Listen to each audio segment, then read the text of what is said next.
Hello. Hello. Hello akkam. Nagaa eenyudha? Hojiirra jirta dhimma ibsi barbaanne nagaroo. Maal ture namichi? Dhimma ibsi haasofsiisuu barbaanne. Ati amma akka Afrikaatti akka Itoophiyaattis dheerinaadhaan moodelii taatee filatamtee jirta. Hello. Tole. Hojjaan kee meetira tokkoo fi meeqadha ammam ture?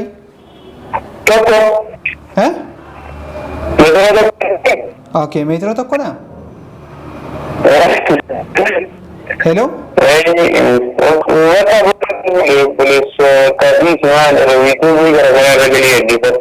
Yaa isaan maana dhaggeeffadheera nagaroo ilaaleera bare yuutuubii kee ETV gubbaallee yuutuuberoonni tokkollee kan waraabanii gadhiisan ilaaleera.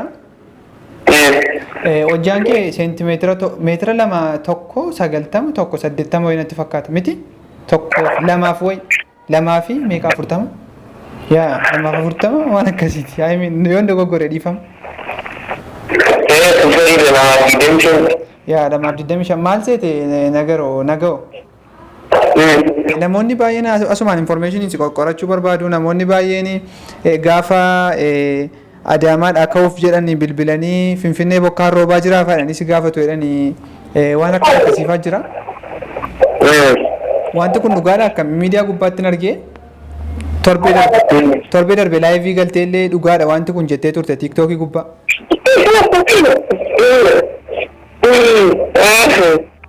Wanti kun anamma naannoo istaadiyeemiin jira markaatoo roobaa jira amma bokkaana ilaaluu hin dandeessaa?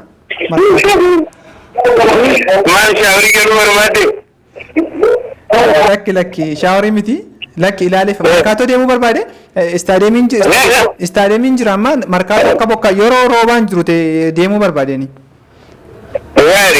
Dhugaa eessa amma jira roobaa jira naannoo jamoofaa kana naannoo. Roobaa jira dhaqiitii shaaworii gali roobaa jira. Tokkommoo maal seete nagoo kiyya? Beektaa madardaraa irraa waa keenyee fuudhuu dadhabne as magaalaa Adaamaa jiran nuti. Waan jette leesii kaffalaa akkati dhuftee hiixattee irraa nuufuuti barbaanna. Duratti akkamitti gubbaa keessan jalqaba akkatti gubbaa keessan. Namni tokkotu masilaallee itti hirkisee gubbaa qorqorroo irra godhee amma immoo namni fuudhuun dhibee dhufteetu nuufuute birrisii kaffalla rakkinan qabu.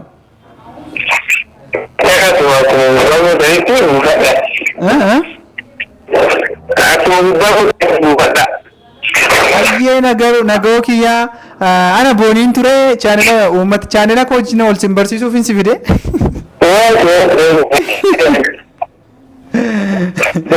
Jirta akkam? Piraankii dhaabichaa naan hin jedhin. Piraankii si gochuu yaade tasa piraankii taane beektaa piraankii har'a piraankii nama hedduu godheeraa siin piraankii gochuu hin dandeenye. Maali? Dandeenye bakka piraankii gochuu piraankii ta'uu diddee.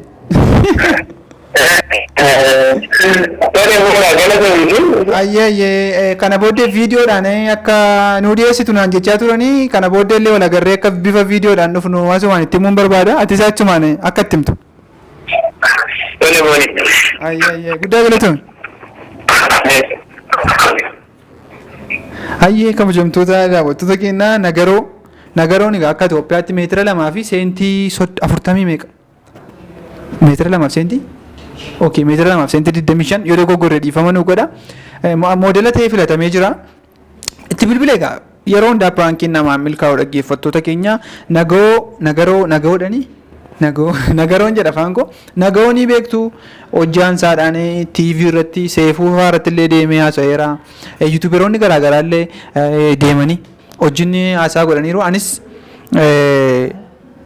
viidiyoo akkanuma saajjin hojjedhu ishee kottu na waraabi minaa minjaan jedhee jira viidiyoo bareedaadhaan nagaa wajjin walitti deebina kool pirankii isaa kana fuulduran beekan kool pirankii isaa godhee bilbila isaa ol qayyarree ture viidiyoo wajjin hojjennaan jedhee bilbila isaa na laatee ture. So video bareedaa ta'e akka saajjin hojjedhu abdii guddaan qaba. YouTube keenyaaf hawwaatan subscribe godhaa isa prank gochuu yaade prank hin taane waan an godhu hin qabu. So araaru taatan subscribe godha please. Maal callistanii nu ilaaltu inde dhiigan irratti hedduu iyyuu moo yookaan mana keessan dhufee subscribe akkasin gootan godhi. Mana keessan dhufu gani guddaa galatoomaa dhugaa nama 12,700 gallee jirra. Thank you very much. Ingiliffii natti dhufti garuu dhiifama godha dhugaa. Channel keenyaaf araaru taatan subscribe godha. Nagaa wajjin viidiyoo bareedaa ta'een walitti deebinaa jechuudha kana booddee guddaa galatoomaa.